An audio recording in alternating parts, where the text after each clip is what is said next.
All right. Welcome to Forex Fridays with Deontay. Here tonight, we're going to be talking about the weekly range review. We're going to be talking about DXY, U Swissy, and British Pound versus US dollar, GU. After that, we're going to get into a range cycle, small range versus large range. So it's natural market cycle. And then last but not least, we're going to talk about interest rate differentials. And we're going to mainly be talking about the yen crosses once again. So let's begin with the DXY. Now, let me know if you guys have eyes and ears, if you can see my screen, and if you can hear me. Just let me know in the chat.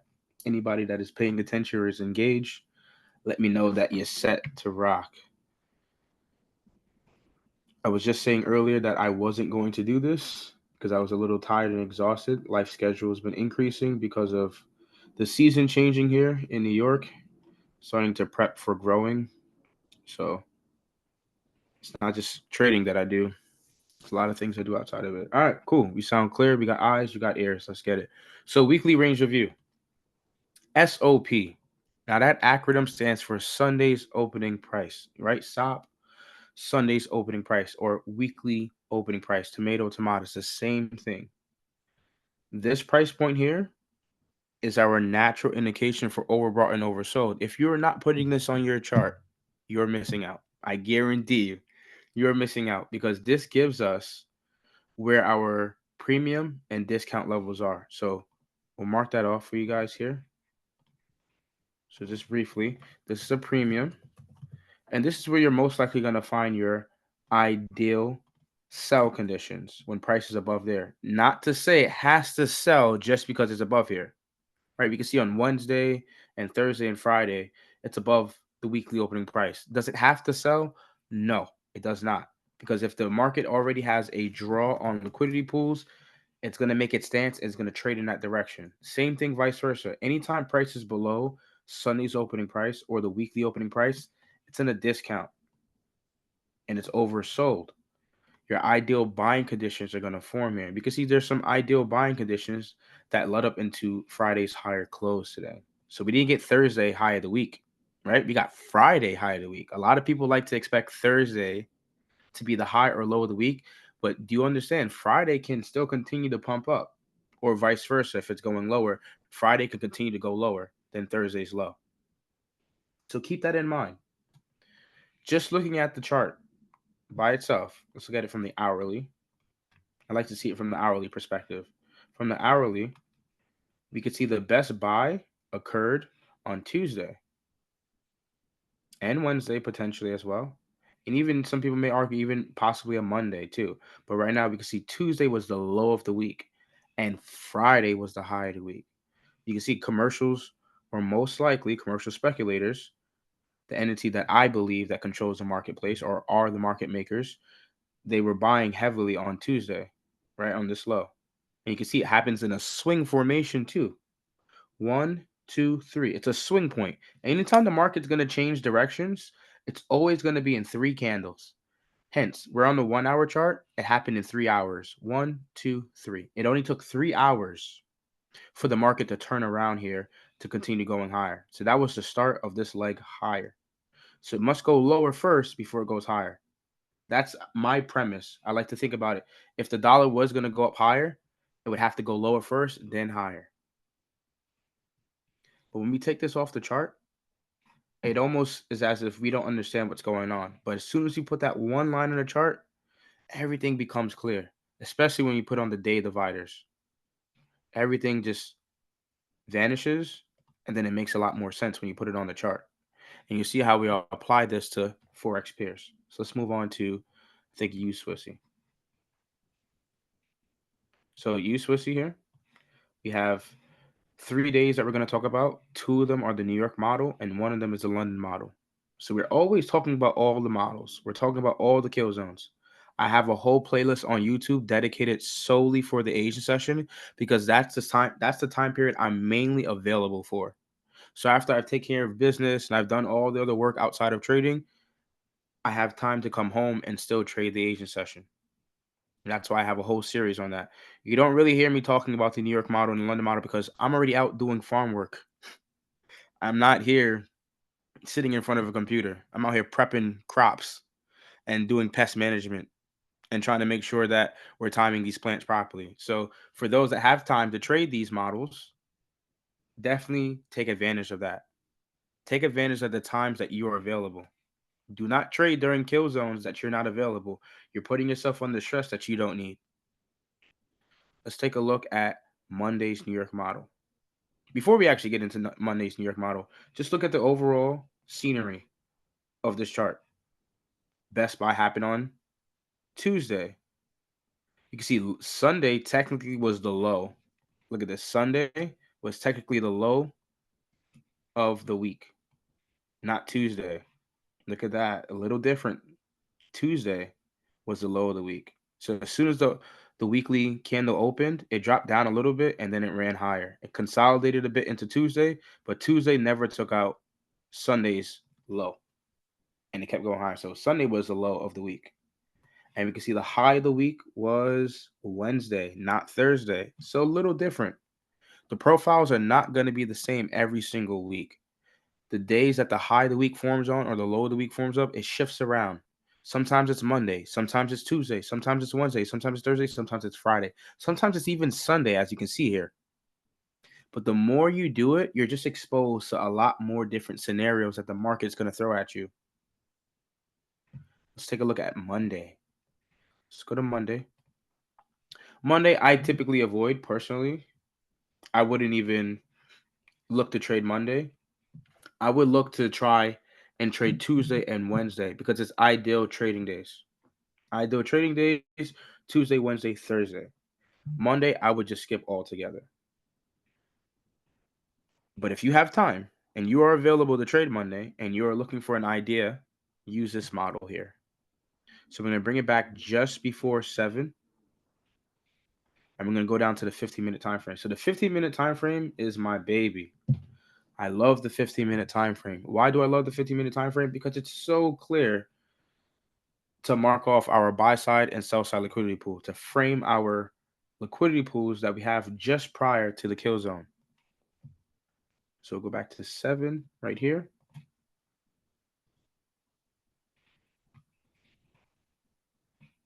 And what we're using is 5 a.m. here, this small window in price, right? Could you believe that this small window of price can actually dictate how the next couple of hours are going to trade?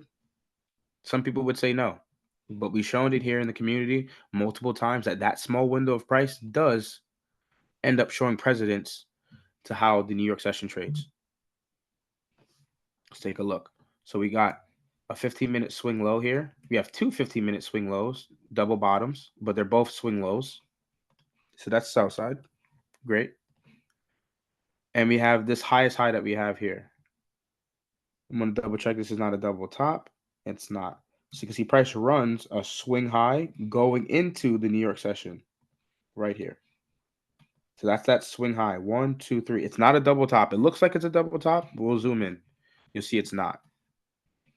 It's a swing high. 1, 2, 3. At 7 a.m., it runs through here. So we'll take this as our buy side liquidity pool. We'll also mark off the opening price to the New York session. This is my breakdown. Like, this is the steps that I take. If I had a trade New York session, I was sitting here live, this is exactly how I would do it. Now, the fact that we're above Sunday's opening price, which is here, this dashed line here is the weekly opening price. Can someone tell me, if we're above the weekly opening price, is it ideal to find selling or is it ideal to find buying? Anybody in the chat? Trying to get this engagement. Correct. Shout out to the chat. Exactly.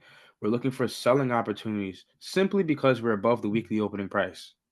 There's no other factors that we're really thinking about. We're just thinking about it from a very broad perspective. We're above the weekly opening price. Could we find a sell potentially that's rewarding? Absolutely, yes. So let's see if we can. So we go in and we're framing to sell during the New York session. Could we have found a selling opportunity in London? Possibly. Or it could have been a failed setup. But we're talking about all the successful setups during the weekly range review. We want to cut all the fat off, get rid of all the noise, and just get right into what works and what doesn't work. And this is what was working this week. This is also another premise. 7 a.m. opening price. We got to use that. We have to use the opening price for the kill zone. There's no ifs, ands, or buts about that. We have to use it. It also gives us a lot more framework.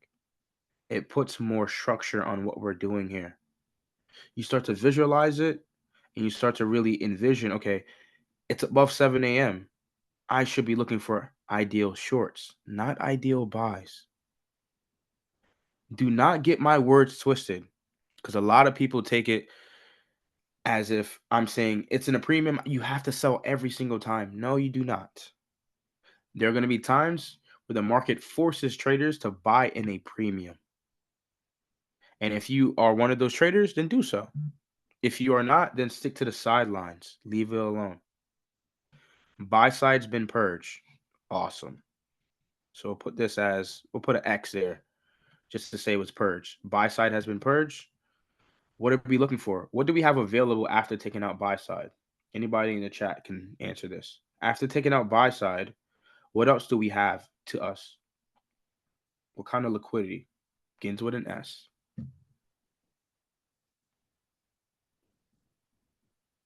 If this is buy side liquidity, what do we have? We have sell side, exactly.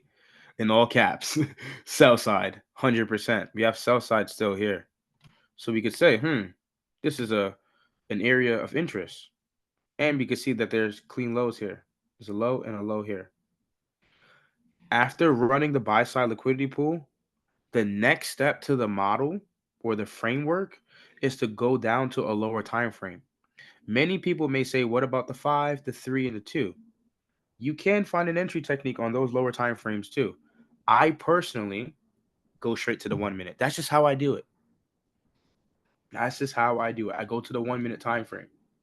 And now I'm stalking the setup for the entry. So I'm lowering my risk. I framed everything on a 15-minute time frame, and now I'm looking for the kill shot on the 1 minute time frame. It has to be a fair value gap that runs a swing low, and the swing low is inside the fair value gap. So now we're just stalking it. We're not a trader that has FOMO. We are actually patiently waiting for this setup. We don't know how long it's going to take for the setup to form. We would want it to happen earlier in the session because who wouldn't want that? Get your day done early instead of waiting the entire session to see the entry. But either way, you just got to sit there and watch. And we're waiting, right? After each minute candle, we're watching, and we're mainly watching the swing points that are being formed. You can see here, large candle comes in after a small range cycle. Large range kicks in. That's very interesting. Why would the market print something this large to the downside? Because that may be its true intention to go in that direction. Or its intention is to get traders on the wrong side. There's always two sides to the coin. It's either getting traders to go on the wrong side, or that's the market's true intention. You can see this swing low has been rated with that large candle. But do we have a fair value gap yet? No, we do not yet. We don't have a fair value gap yet. So we're waiting. Play it forward. You can see here. There goes the fair value gap. We'll make it. No, we'll keep it blue. Swing low broken with a fair value gap. The swing low is inside the fair value gap. The swing low is not on the start of the fair value. See, let's pretend that this line is the actual swing low. It's not on the start of the fair value gap, and it's not on the end of the fair value gap. It's actually inside in between those 2 points. That's what I need for the justification for me to be confident to go short for the model. Am I saying that this entry and this model is 100% guaranteed? I am not saying that. Got to be realistic. Even though we sat here and we stalked this setup, it could still be a losing trade. So risk properly. You've been warned. Every professional trader tells you that. Risk properly. No setup is guaranteed. I don't care how well of the setup is or how great of the sequence and how quick it formed. It needs to be placed with proper risk every time. Handle it with care. Do not get in here gambling thinking you're going to risk 8% on the trade and over leverage, because when you get stopped out, then you're going to regret it. You're going to go back and say, dang, I should have just risked 0.5% on this trade. I should have only risked 2% on this trade. I should have never put myself in such a deep deficit. We're always battling our own selves. What are we looking for? A one-to-one scenario. We're looking for 15 pips. Why 15 pips? I believe that it's a golden stop loss. And I believe it's a golden TP, especially if I'm risking 1 or 2% on an account that's probably 10K, 20K, 30K, and higher. And any higher, it's great. 1%, you make it more than what most people would make on a 9 to 5 in a single trade, in a couple minutes, in a couple hours. So think about that. We're waiting for price to trade back up into that fair value gap. Let's see if we ever get it. And we're waiting. And there we go. We're entering short. Price comes up, and that's where we would go short. We're looking for price to go hit that, go short. Right? Institutional order flow entry drill. That's exactly what ICT was showing everybody. Just take the first entry possible. It's going to be the discount side of this fair value gap. And more specifically, if we had to define or place characteristics on this fair value gap, it's a SIBI. SIBI. SIBI. It's a SIBI. Why is it a SIBI? It's a sell side imbalance, buy side inefficiency. Sell side imbalance, buy side inefficiency. The market was inefficient in filling the buy side, which is why it left open that sell side. It just sell all in one direction. Price goes to try and rebalance that buy side inefficiency. It's trying to rebalance that sell side displacement to the downside. Price taps into it, we're short. And we look to hold. On this trade, risk what you are comfortable risking. I cannot control how much you risk. You need to look out for you and your future self and your progress as a trader. Remember, it's a marathon. This is not a sprint. This is a marathon. You're not going to die tomorrow, bro. I know the demographics. Most people are in their mid-20s to like early 30s. Most people that are in the chat, or traders in general, most traders are in their 20s or 30s. That's a real statistic. Price taps it, we look to go short, and we hold. Yes, we add here drawdown. We do expect that. That's the whole reason why we take risk, because we don't know for sure if that entry technique here is going to be the actual pinnacle of the turn. We don't know if it's going to hit it and turn around. Sometimes you do get opportunities like that. The more you do it, the more scenarios you will see. And you'll see many times where price will hit it and then give little to no drawdown. Absolutely no drawdown. You enter the trade short, you get no drawdown, except for the difference between the spread and your entry. You get that small drawdown, and then price goes in your direction. But here we add here drawdown. Does that make us jump out of the trade? No, we don't. We don't even jump out of the trade because we know if we were to take the full loss, it's only 1%. If you were to take that full loss, it's only 2%. If you were to take that full loss, it's only 3%. Anything beyond 3% in my belief system is a little too much. Because if I take a loss on that, I'm just digging the hole even deeper for myself. 1%, I can dig myself out of that. I could climb out of that. 2%, I could climb out of that. 3%, I could climb out of that. When you start pushing 4%, 5%, you're just blowing funds at this point. You're blowing funds. And you are not going to be that person that ends up at the end of the line, at the finish line, at the marathon. You're going to be gassed out, right? You're going to have a flat tire. You're not going to be able to get to the finish line. So prepare that. Make sure that you're going in and you understand how much you're going to risk per trade. Do your due diligence. There's so many resources out there online for free that will show you how to calculate risk. And it doesn't have to be anything too complex. I think a lot of people overthink things. It's more simple than you think. And look at that. It targets the clean lows. Those 15-minute swing lows that we had here. There we go. We targeted. And we got a little more than what we were expecting it to draw to. It targets what? Sell side here. The sell side here too. It's not that we're just looking at this and we got our blinders on, right? And we have no provisional vision. We're looking at the left side of the chart. Absolutely. There's still more data here. It's not like the market forgot about these swing lows or these sell side liquidity pools. The market didn't forget about that. But we are going to frame it from here. We can't frame every single sell side that we have. There's going to be a moment in time where you have to be very concise with how you're framing everything. I've arrived to that in my trading career. This is it. I'm happy with this. I'm happy with the results. It's simplistic. It's simplicity at its finest. I just want to help everybody, man. And there you go. That's your short. Where did we go short? Above 7 a.m. Wow. There's no magic behind it. There's no randomness behind it. It's all structure and objective. You would never catch Deontay drawing a zone on his chart, bro. I'm not a supply and demand trader, bro. And if you are, kudos to you. Show me the results. Show me how you trade. Step 1, step 2, step 3, all the way to entry. A lot of people can't show you that. I can show you the model and the framework all the way up to the entry technique every single time. Let's move on to another day. So that is the first New York model. So we'll clear that out. That's done. Get that off the chart. Good. What is this? Monday? Why do I have this here? I don't know why.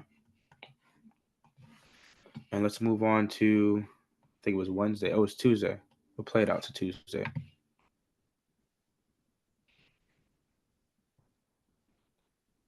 Does the colors need to match? What do you mean by that? Someone in the chat had said, does the colors need to match? Are you talking about the fair value gap?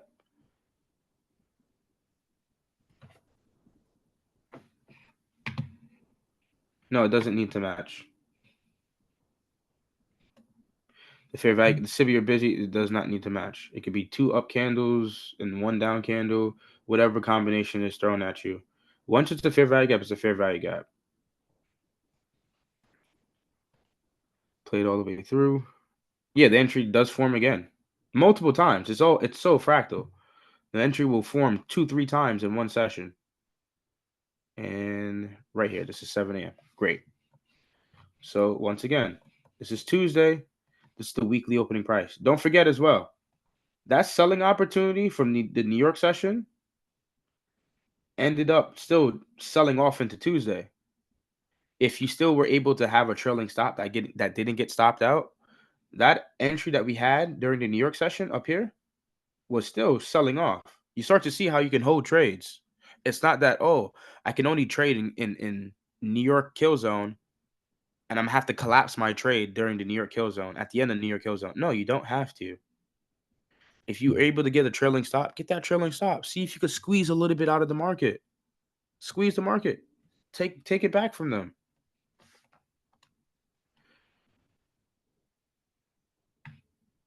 Got 5 right here.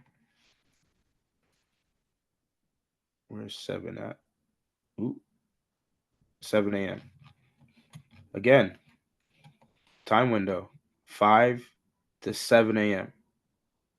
Does anybody know what this dead zone is called? At least from how I teach it, at least. Can anybody remind the chat or remind fellow traders what this dead zone is?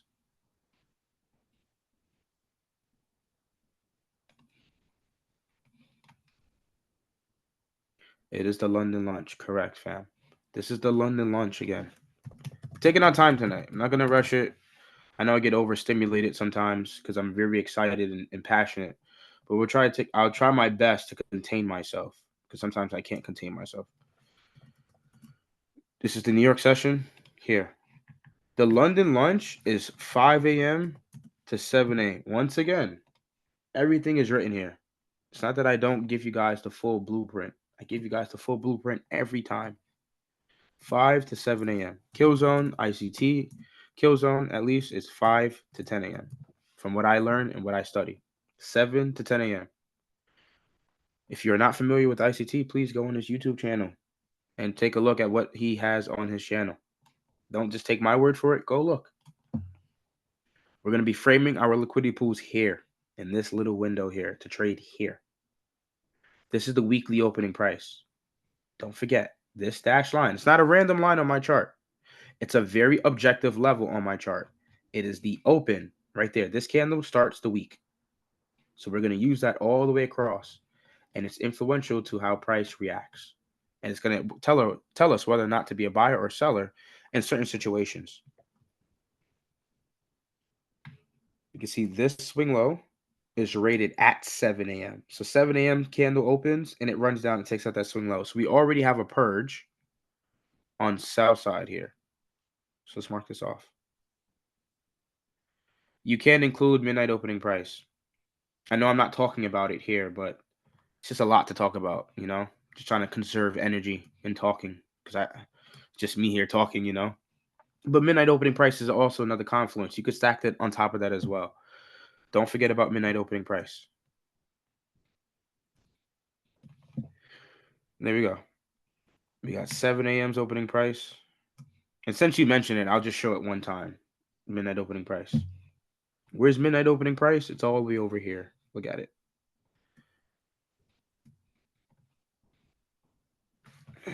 12 a.m. There we go. It's London, around there, right? We're not talking about London. We're mainly talking about New York here. So since we purged sell side, and we're still above the weekly opening price, though. Right here. This is the weekly opening price. We're still above that. So are we looking to be a buyer or a seller? Well, not really looking to be a buyer because we're in a premium right now. But as we watch price and it progresses, you'll see what happens. Price comes up and takes out what? Buy side. Now it takes out buy side. After price takes out buy side, let me double check something.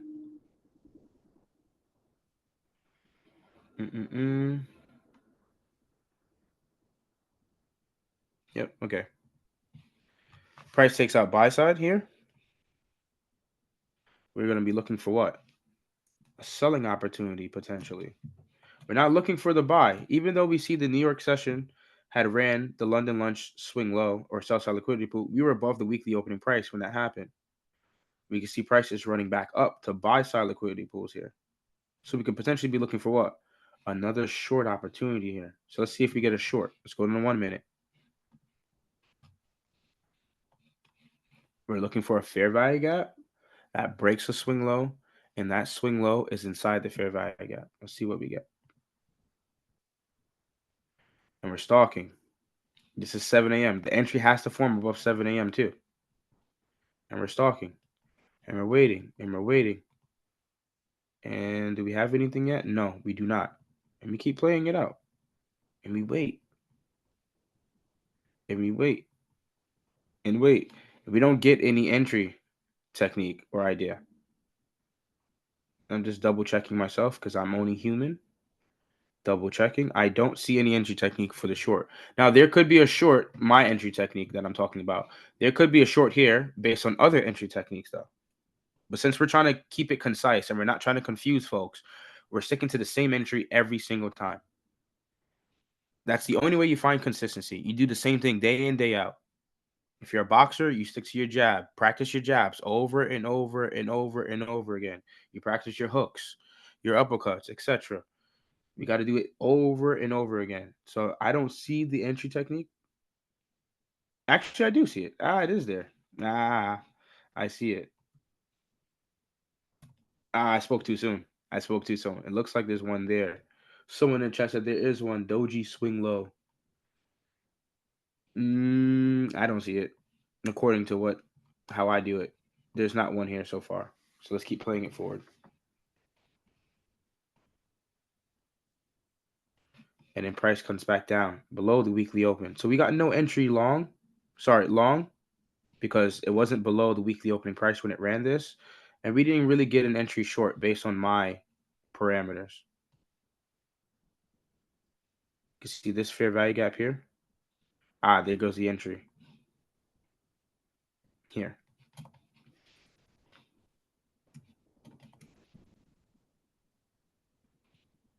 Price never gets back into that fair value gap.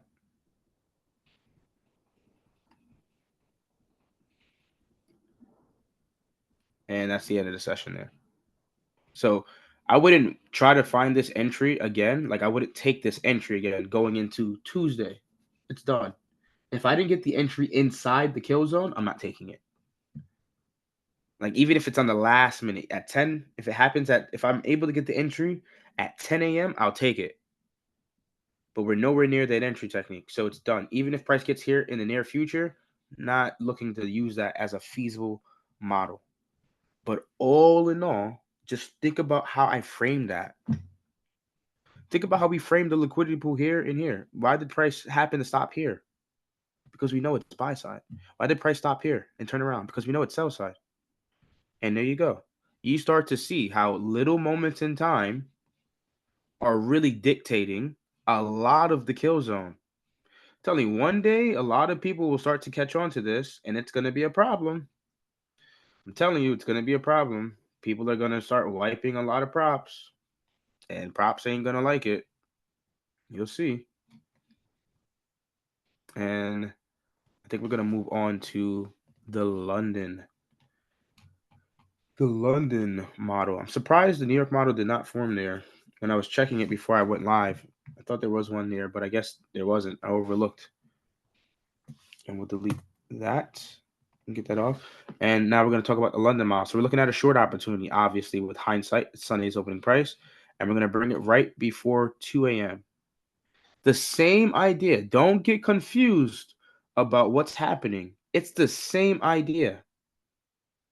It's just a different time period in a different dead zone. We're taking this dead zone, midnight to 2 a.m. Can anybody remind the chat what dead zone this is if you remember? If not, I'll let you guys know what it is. This is 12 a.m. to 2 a.m. It's a small window. Does anybody remember the name of this dead zone that we use to find setups for the London session? It is our Asian lunch. Why do we call it the Asian lunch? Because it just happen after the Asian kill zone. So that's why I call it the Asian lunch. That's just my belief system and the way I like to teach it. So this is the Asian lunch here. If I know how to spell Asian lunch, and then this is the London kill zone. And the time for this too is 2 a.m. to 5 a.m. And we're going to be framing liquidity pools as well. So going into 2 a.m., let me see if this is a double top. It's a double top. So it doesn't run a swing high. This is not a swing high. It looks like a swing high. Trust and believe me, it's not a swing high. These highs are double tops. You look at the top, look at the H here.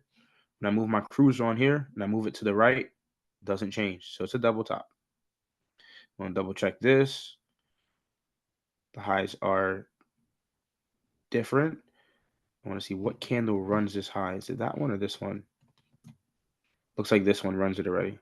So we would take this as our buy side liquidity pool. The highest high we have inside that dead zone will become our buy side.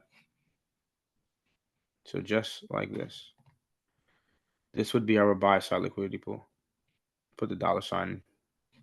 I'll put a dollar sign here. And then our sell side is pretty obvious. We only got one here. Sell side.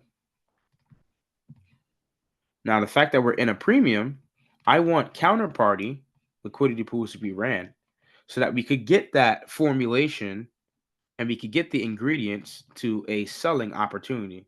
Not saying the opportunity is warranted and guaranteed 100%, but it's a possibility we could get a short scenario after breaking buy side liquidity pools.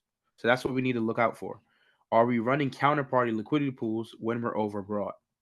Meaning buy side. Let's see. This is 2 a.m.'s opening price, same fractal idea. Play it forward. We ran that.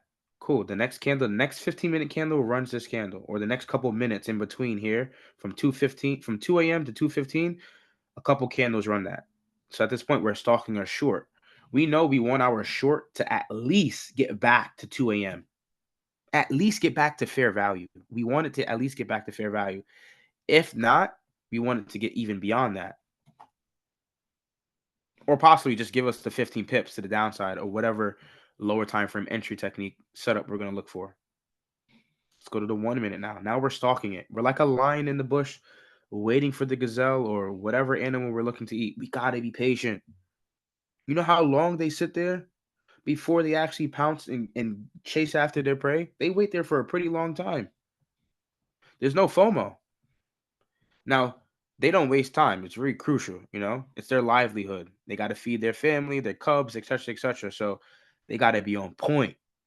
They got to get that food. They got to get that prey. It's the same thing here. You're a trader. You got to be on point. Don't be coming to the market late. That's on you. That's a you problem. You think the tiger and the lion is showing up late to go get prey? No, they're not. So if you showing up late to these kill zones, that is on you. You need to change something about you. Go set an alarm. Set several alarms.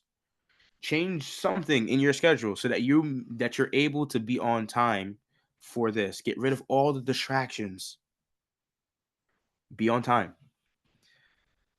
Play it forward. We're waiting for a fair value gap that runs a swing low. You got to be patient. It doesn't happen in a couple of minutes sometimes. Sometimes it takes 2 hours. Sometimes it takes 3 hours.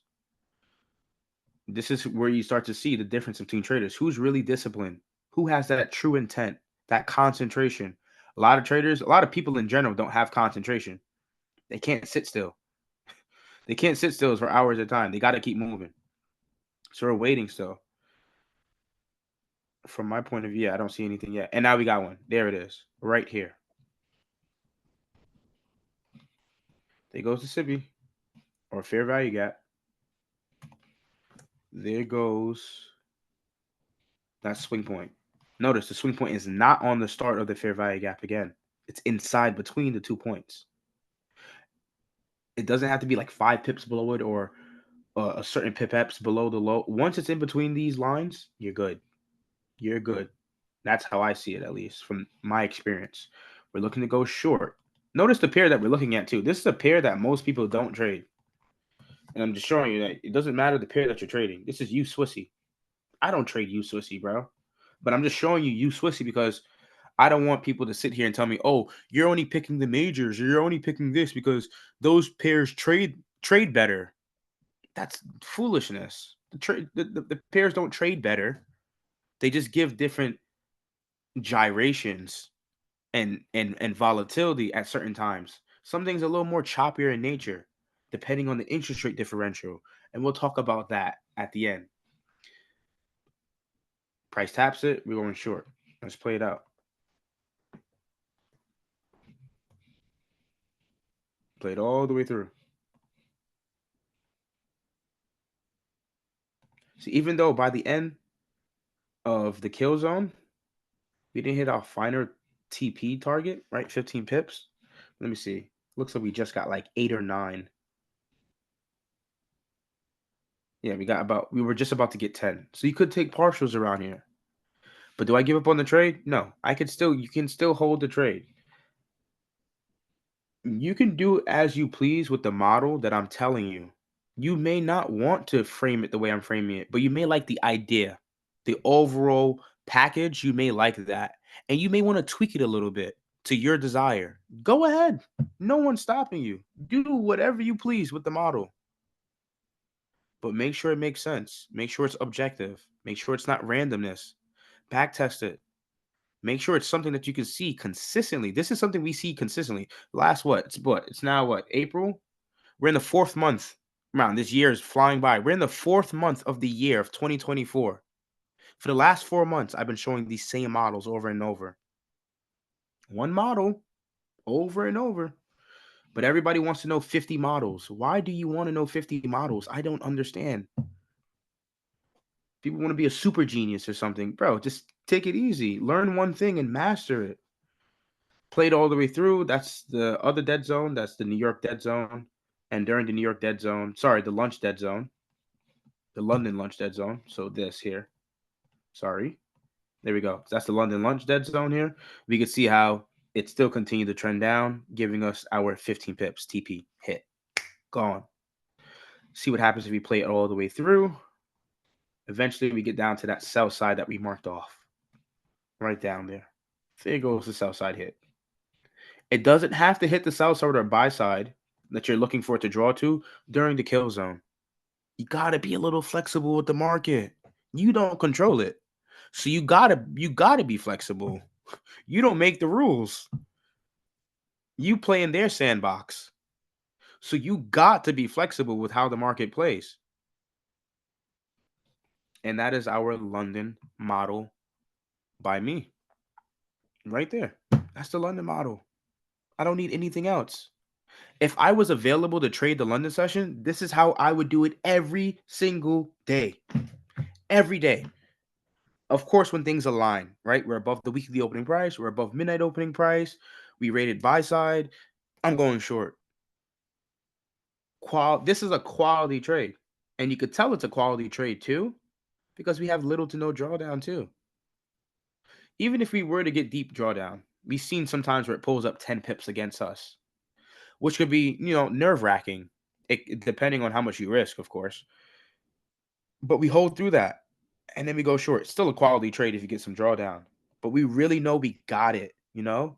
We pinned the tail on the donkey when we know we got little to no drawdown and price is just so dynamic to that zone. We know we got it right. And the drawdown time, very crucial thing. Now, some people may have different ways to go about it. Maybe I'm drawdown for 10 minutes. Maybe I collapse a trade. Maybe I'm drawdown for 30 minutes. I collapse a trade. There might be a threshold to the comfortability to how a trader likes to hold their drawdown, like drawdown time.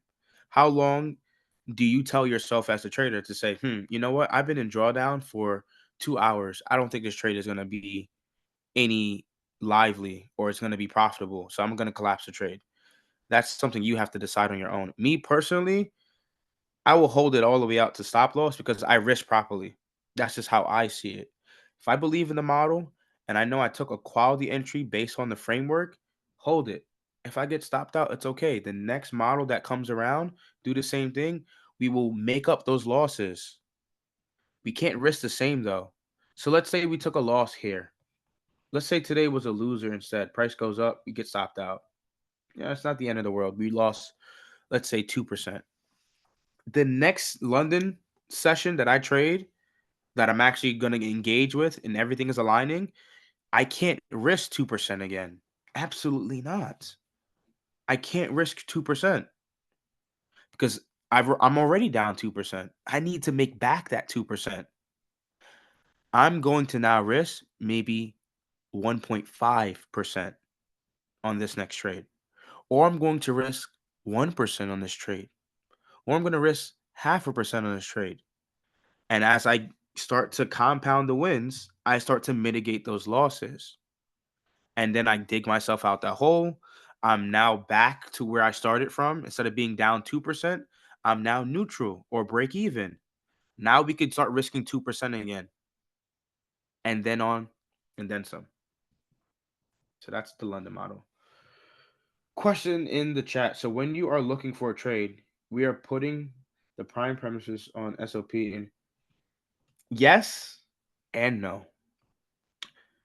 What I'm showing you here, it's a very basic package and understanding where you can find the best selling opportunities and the best buying opportunities. Of course, there's going to be opportunities where it just doesn't become feasible and you get stopped out.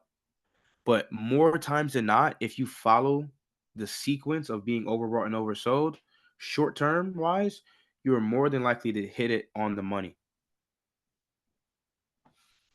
So, for example, let's go back to this. Wednesday was a great. That was what news event was that? I think that was like inflation rate. Oh my gosh, inflation rate, inflation hot. That's Sunday's opening price. I would put this and hold this in high regards because it allows me to know where overbought and oversold is. Look at where we're selling again. Look at where this sell position happened. Way up in a premium. High on a Thursday too. An ideal trading day. You start to see how these things start to stack and there are confluence involved. Now, to what degree do you put it to like this is the highest importance and this is the medium important, this is the lowest importance? It all depends up to you as a trader. But when it comes down to the weekly range review that we do here on Forex Fridays, I'm just giving you a very broad package and how to quickly see ideal scenarios for yourself and when to look for them. Respect, fam. I'm glad you were able to get that EU short. I'm happy, man. I'm really happy. So that's the London model. So New York and London. So we covered both. We're not going to cover Asian because we have a library that states the exact same things. Each three of these kill zones. The only kill zone that you don't see me talking about is London close. I don't like London close per se. I never really had a great understanding of like, okay, is London close going to be a reversal or a continuation? Or is London close going to consolidate? I didn't really like that. So that's why you don't really hear me talking about that fourth kill zone, the London close. Not London lunch, the London close. That happens after New York. So that's 10 a.m. to 12 p.m. Let's move on to our next pair. Oh, we had a quick question. Does being above multiple, that could be a scenario too. So someone said in the chat, does being above multiple midnight opening prices add to extra confluence? Possibly. That's something you would have to study. That's not, I don't have any data on that per se, but that's something that traders could potentially look into and study. But I wouldn't even I mean, you could wrap your head around that if you want to, but I try to do the least amount of thinking.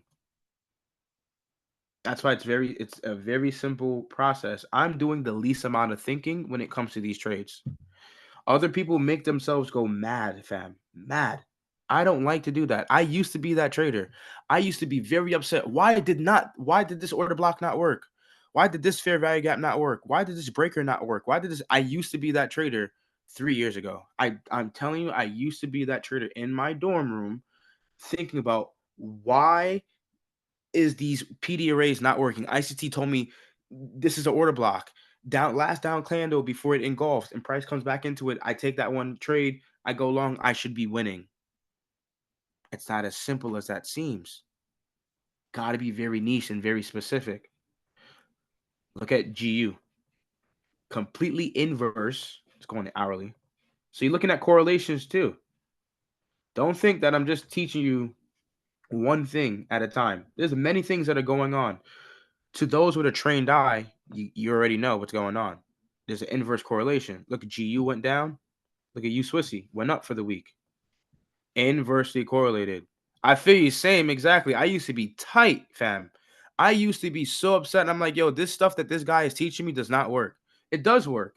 It's just the application and the time and very specific codes, right? A sequence. It has to be a sequence. That's why when I show this model, there's a sequence to it. Step 1, this happens. Step 2, this happens. Step 3, entry. Step 4, hey, the market makers either gave it to you or they didn't give it to you. I'm glad. Yes, keep the cortisol levels down. No stress, fam. Don't stress.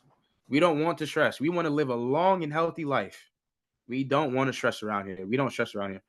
I used to be that trader that was furious, blowing accounts, mad, throwing my phone. I used to be upset with myself, right? In front of even if I had company, right? Back in college when I had girls in my dorms and stuff like that, whatever, and I wouldn't give them no attention because I knew I was just not in the zone because I lost a trade last night. I lost a lot of money.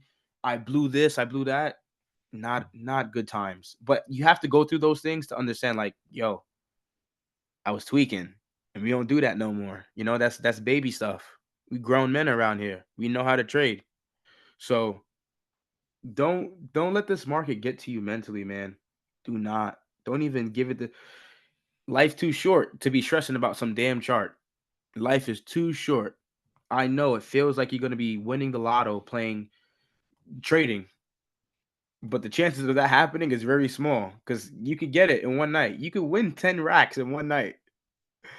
And watch and believe. Watch your emotions, right? You just won 10K. You took a trade, you won 10K. Guarantee you that serotonin, that feel good, happy chemical is just gonna go off in your brain. I'm not sure if it's serotonin, I could be wrong. But whatever that feel good hormone is in your head is gonna go off. You're gonna want to go trade again. I can make more. I can make 20 bands tonight.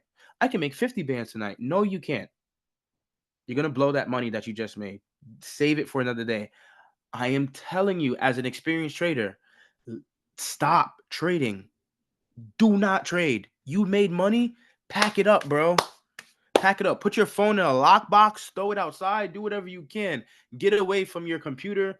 Go do something else. Go take a walk, bro. Go take a smoke break. Go do something else. Do something productive outside of trading. You made money, call it a day. I realized my biggest downfall was I wanted to be in every single setup. I wanted to be in every single leg up, every single leg down. It's impossible. It's impossible. And the sooner you start to realize that, everything is stress free. What are we looking at? New York model. See, you got me started, yo.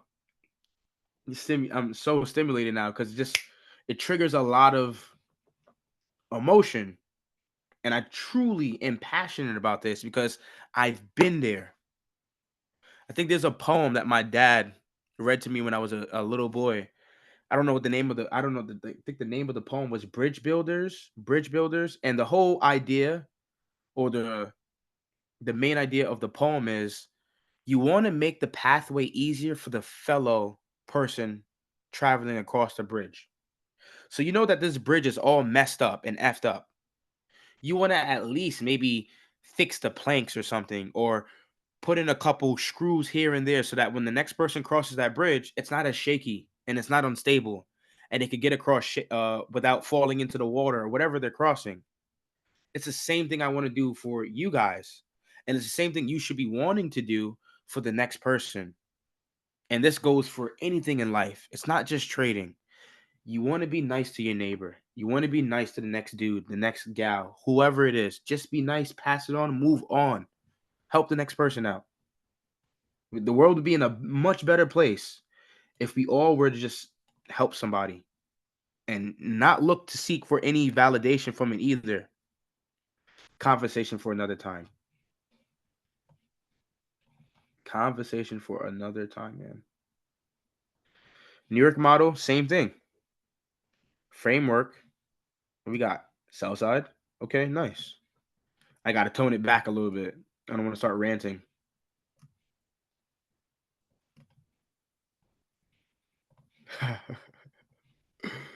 I'm laughing because somebody said something in the chat. Stop trading, man. I'm telling you, the less you trade, the more you win. It's a funny thing. The less you trade, the more you win. I know people that take like 40 trades a day and they blow their account in that same day. You know how many trades I take a day when it's time when it actually comes down to trade? At max, two. Two trades per kill zone. Two kills max. Two trades per. Ranting is good. I appreciate it, fam. At least somebody enjoys it. I appreciate it, man. So this is the opening price. Here. This is 7 a.m. Let's get this marked off right. That's 7 a.m. You got to swing low here. Let's not miss that one. Swing low. Nice. Let's play it forward. See what happens. Let's just see what happens. Play it forward. South side taken. We got sell side being taken out while being below Sunday's opening price, while being below 7 a.m.'s opening price. And we can see price is just under midnight opening price too. Got a triple confluence on Mondays. Ooh, Mondays. I might have to look out for Mondays now. I like that. I think Mondays may not be as bad as I think. So we got Monday, price dropping below MOP, which is 12 a.m. We got 7 a.m. We'll stack it up on top of each other so it looks clean. And we'll just put SOP for Sunday's opening price. That's the acronym SOP. So we purged sell side, and we're looking for price to revert back up to buy side potentially. We still have this sell side liquidity pool down here. Regardless that this is still intact and not rated, once it runs that 15-minute swing low, I am not even looking at the 15-minute time frame anymore. I'm just here all day, the entire session. because I know where it's at. And I'm just waiting. So let's wait. It could still take out this low here. But regardless of that, I'm still just stalking the setup. I got to be watching this over and over. And I'm just waiting. And I'm waiting.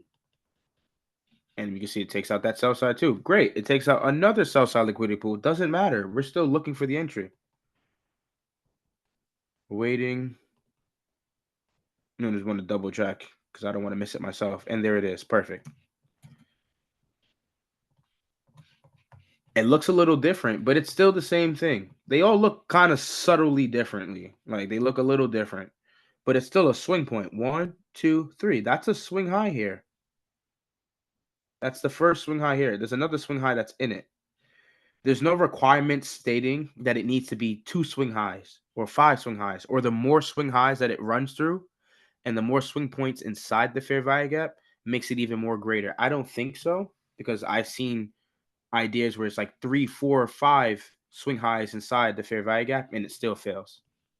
So it just needs one. It takes one. And as soon as you get this, you should be looking to go long right there. On this candle here, you'll be looking to go long. How do we do that? Look at the framework again. 15 pips. 15 pips. 1-to-1. The 1-to-1 is my baby, yo. Oh my God. The 1-to-1 is my baby. The 1-to-1s be turning into 2-to-1s, 3-to-1s, 4-to-1s. Everyone asks me, Deontay, you don't ever look for 3-to-1 scenarios?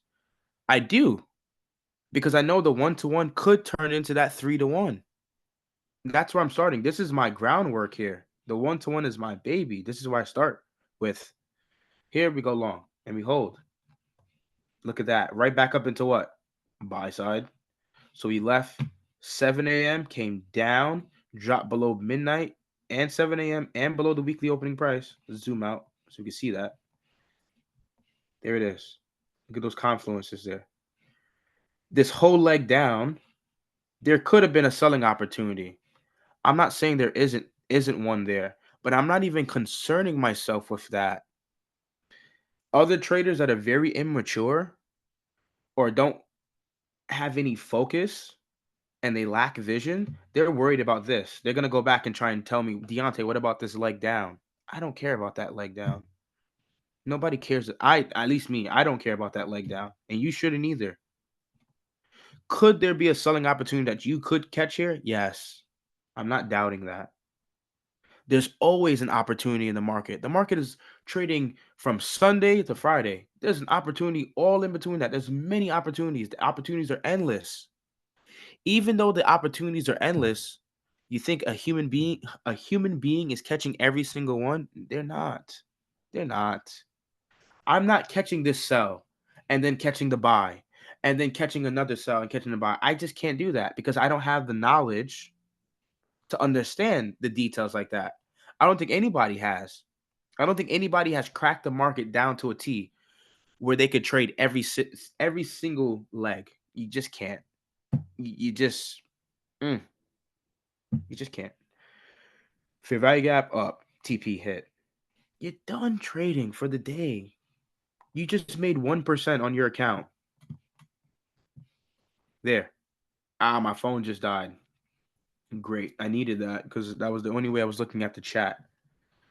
If you don't hear me responding to what you guys are saying in the chat, because I can't see it, my phone died. Let's get this plugged up real quick. Where to put this charger? But you're done.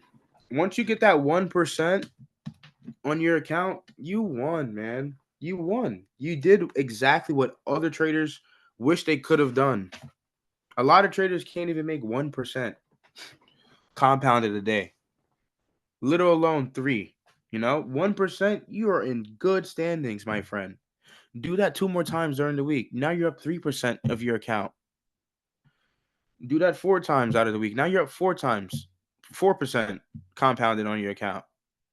It's not always perfect, of course, because we know there's going to be hurdles. There's going to be drawbacks. We're going to take loss, and we got to mitigate and then keep going forward. It's a never-ending cycle. It's a marathon. You got to keep going. Don't give up. Don't give up. I had a couple of friends in college that were into trading. They all gave up, and I stuck it through. even after teaching them, like showing them like, yo, I figured it out. I figured out something very simple for us to trade. Even then, so they've already threw the towel in. Don't throw in the towel. I'm telling you, you can do it. You can do it. Have faith. Be confident.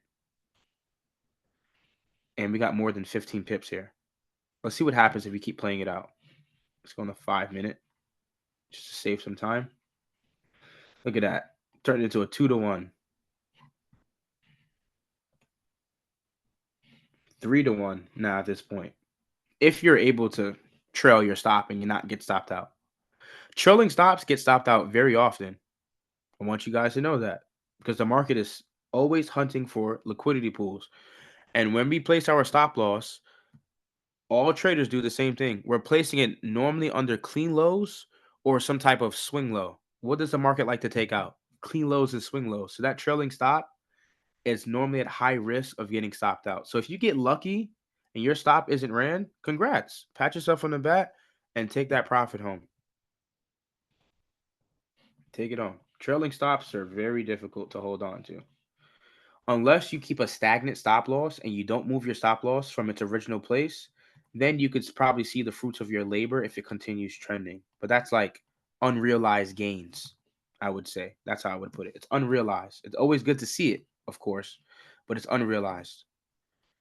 Take this off and take this off. All right. Let's get up to. Hopefully, my phone turns on. It should. It's a fast charger. Yep, spoke too soon. There it is. It's on now. So we got a New York model here.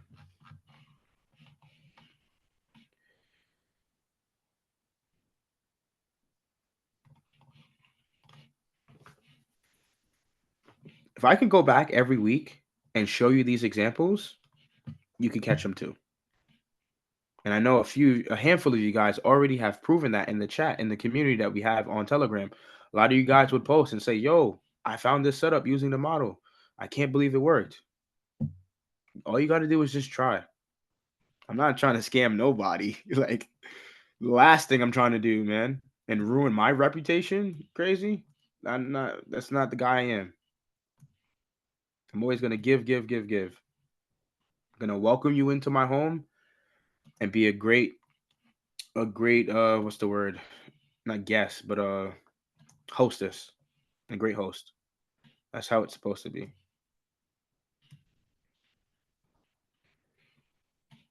And then we got the opening price here. Come on, D, get it together. There we go. All right. This is the weekly opening price. Don't forget about it. We're above it, so we're in a premium. Let me just join back so I could be able to read the chat when necessary. Here. 1 second. Apologize, guys. Appreciate you for all your time. I appreciate all you guys. Like, I always appreciate you guys. Dude, no, I have kicked a lot of people out of the chat recently. Like, some people be talking crazy. I'd be like, bro, I don't got no time for you. Block, delete, get out the chat. I've deleted kicked probably like 30 people out the chat within like the last 2 months.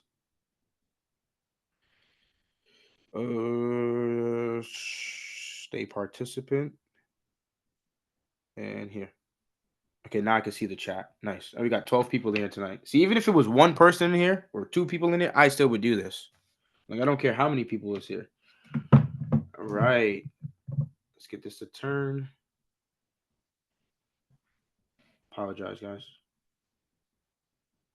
And click chat. All right, now I can see the chat. All right, we're in good standings. We're above the weekly opening price. We haven't ran any buy side or sell side yet based on what we see here in price. Let's play it forward. Play it forward.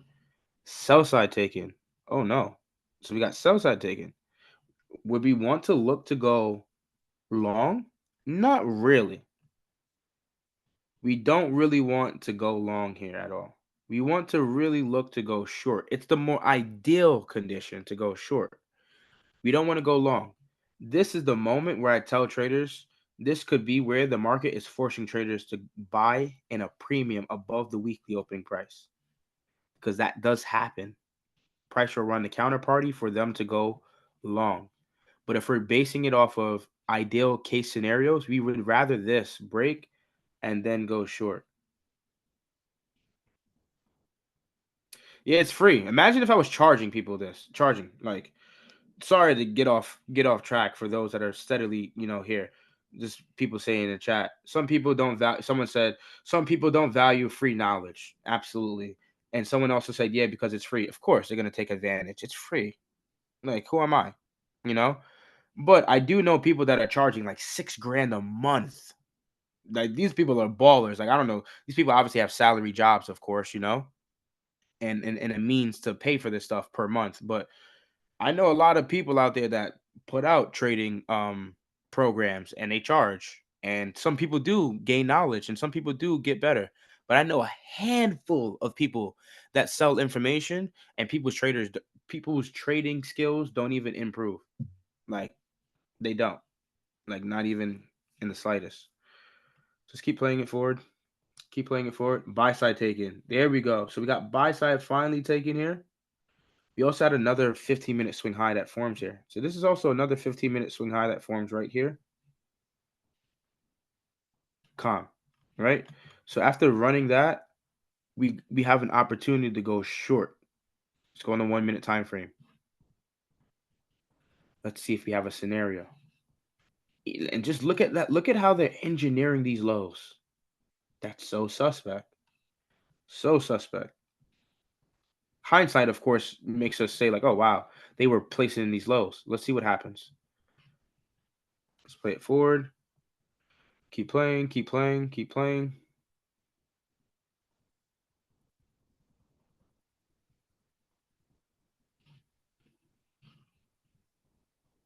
Speed it up. Oh, I guess we didn't have one. I guess I overlooked this one again. Or did I? I did not. Yes, I knew it. Okay, D. Should know yourself better than that. Have some confidence, man. There it is. Okay, there goes the entry technique. So you got to be patient. You can't just give up on it. Ooh, just taps it. Taps it real quick. Ooh. Like you would be lucky. This is where you got to pay attention. You would need a market order for this, bro. Because spread might not knock you into this. You would need a market order for this. You need to be here with your phone or whatever platform or on your computer, your laptop, whatever you're using. You need to be watching this because I know somebody says, should we use like order limits and stop limits and stuff like that? You could if time gives you the chance to place one in. But if price doesn't give you a chance to do that, you need to be there and ready to go market execution right into the market. There goes the swing low. There goes the fair value gap. What are we going to do again? And this happens very late into.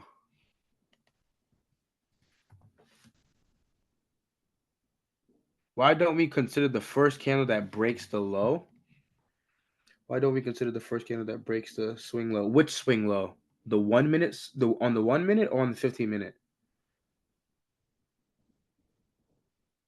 Blessings, bro. I do this for you guys. I don't do it for me. Why? Because look at where we are. Where we at. We're in a premium. Like I said before, we're in a premium. You could take that long. Just not too long ago, I said there are going to be moments in time where the market forces you to buy in a premium. Think about where we are via weekly chart. We're above the weekly opening price. At this point, the weekly candle is green. It's green. And it ran that sell side here. But when it was there, was the ideal condition to buy or sell? The ideal condition is sell. It's not buy. I'm not trying to buy above the weekly opening price. There could be a buying opportunity and price could keep going up all the way into Friday. There could be, but I would miss that. I personally will miss that because I'm that picky. I want the quality trade. I want to catch one shot, one kill. Right? You're not going to catch the one shot, one kill in a premium for the buy here in a premium. You should have already been long then. You should have been buying since Monday. You're going to buy on Tuesday? So there's many ways to look at it. And I'm glad that you understand. And even if it isn't clear, right? You can be honest. Even if it isn't clear, I'm not saying it isn't. Let's say it isn't clear. Just take the premise of us being above Sunday's opening price and us being above the open and us being overbought. So that's why we wouldn't want to take that buying here. There could be. I'm not telling you there can't be. I hope this is not confusing because I really try to push this message forward and try to get this across to everybody. There are going to be times where the market forces you to buy in a premium. I am not that trader though. My hands, not even on the market. My eyes, not even on the market. I'm leaving that alone. I'm looking at a different pair, if anything, where the conditions actually line up. I'm not trying to force the condition. I'm trying to take the least resistant path as possible. I can be forcing a buy here. I don't want to force the buy. It could turn out to be successful, but I think it's a lot more risk like that. The only the only reason I would buy in a premium is if I understand the trend. Now, listen very closely. If I understand the trend on the daily chart and I know that the market is most likely going to trade higher for the next week or two or the next couple of days, then I will buy in a premium. That is the only time I will buy in a premium and allow the market to force me to buy higher. So each trading day going forward, if I think that this week is going to keep going higher, every day going into that day or every kill zone going into that week, I'm going to buy below 7 a.m. I'm going to buy below 2 a.m. I'm going to buy below Asian Open. Everything I said vice versa if I was selling. Sell above Asian Open. Sell above Asian high. Sell above 2 a.m. opening price. Sell above 7 a.m. opening price. That is a very broad way to put it, of course. But that's exactly what happens in the market. Until we go down to the lower time frame and we look at this data and we start to look at the candles, we start to see, okay, it happens like this. The sequence is like this. People have so many made up scenarios about how the market is supposed to trade. It just doesn't exist. Just doesn't exist. Let's play it forward. 1 minute. There goes the entry. Got that entry at 9. The entry, we would have been in short at 9:46 a.m. The entry showed itself at 9:45. So 1 minute later, 60 seconds later, you would be in short. And you can see hits TP, even gets back down to 7 a.m.'s opening price, going into London kill zone. And look at this. The London kill zone happened to speed up or to be the catalyst to this trade idea. What's the London kill zone's characteristics? Reversal. Look at that. New York session was up. London close is 10 to 12 here. Look at how the London close reverses on that. Really nice to see. When you go back and study these little things, nice to see. Sells all the way into 12 probably. Let's see. Sells all the way. Yep. Pretty much sells all the way into 12. And then at this point, dead zone again. Look at how it's already consolidating. The last hour into the London close, 11. Last hour it already started consolidating. Let's see if it continues to consolidate. No trading should be permitted here. This is the dead zone. This is before Asian session. Could there be scalping opportunities? Of course. The opportunities are endless. But how are you framing these opportunities? Are you framing it like this? Because this is picture perfect. This is a model. Understand that. This is a model. I have too many fellow traders, and it's not like I'm picking on anybody, but I only do this for the benefit of you getting better. And I'm not speaking to anybody, any individual here specifically, but I do have fellow traders that randomly trade. They just sell anywhere. They just buy anywhere. They'll message me. They'll be like, yo, I'm long this, I'm short this. And they'll send me a screenshot and show me their chart. And I'm just sitting there thinking to myself, I'm just like, bro, you have no model. Like, you're the most random trader in the world right now to me. Like, you have no framework, no discipline, no discipline, dog. And it upsets me because I'm just like, why can't you get it through your head that you need a model to be successful. That's anything in life. You're trying to run a football team, there's a model to that. You're trying to run a business, there's a model to that. You can't just randomly open up a business and think you're going to be successful. That's far and none, if you're lucky. But all the successful CEOs I know, all the successful CFOs that I know, they had a model and a plan. And they done their due diligence for years on end. And they take the data and then they apply the data. This is how we get customers. This is how we retain customers. This is how we sell. This is how we pitch. As a model, you don't randomly do things, dog. You don't. This is not nature. And even in nature, there's a model to that too, bro. Even in that realm, in that hierarchy of nature, you got the apex predator at the top. And then you got the what do you call those things? The arthropods. I can't even pronounce it. The little roly poly bugs at the bottom. There's a whole pyramid to it. You got to be able to understand that. Let's go into Wednesday. Wednesday. Somebody said, let me see. We got any models for the rest of the day? Oh, that was it. We did the Monday New York model and Tuesday New York model and Wednesday. Let's look at this Wednesday real quick, just for a little bonus, since I'm feeling good. It literally takes one trade. Like, one shot, one kill, you're done. One shot, one kill. This was one shot, one kill. Look at it. Is it not one shot, one kill? It is. I'm showing you one shot, one kill. Let's play it all the way through. Some people may not really truly grasp what we're talking about here. Someone in the chat said this is one shot, one kill, and it is.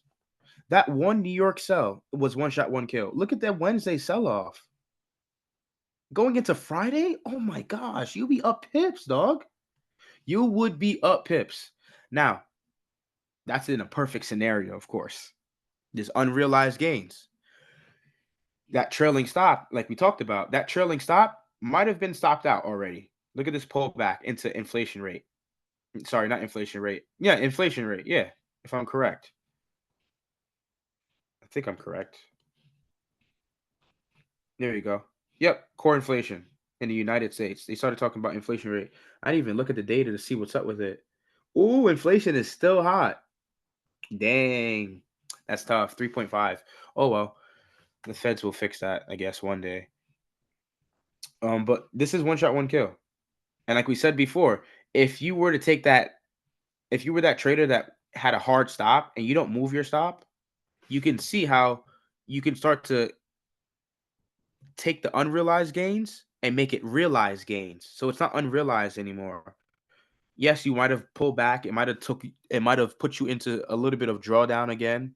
But if you still held that stop loss from Tuesday that you took originally, look at where price would be now. You would be smiling cheek to cheek, bro. You'd be grinning. You'll be wanting to tell all your friends that you just caught this massive trade for over 100 pips. Who wouldn't? You'll be smiling. Facts, fam. Smiling emoji. You'll be cheesing, showing all teeth. You'll be cheesing. You'll feel like that guy.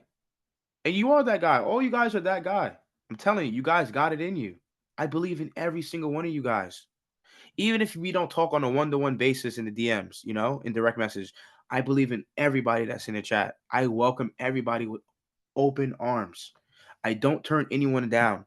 Even if there's a language barrier. We have somebody in the chat that speaks Espanol. I don't speak a lick of Spanish, right? Maybe a little bit once here and there, I learned a little bit in high school, a little bit in college, but I don't speak a lick of Spanish. But you know what I did? I translate everything that guy says, and I respond to him in his native language. I think his name is Jose. I think his name is Jose in the chat. I could be wrong. Shout out to Jose, right? It doesn't matter where you come from. I don't care what you look like.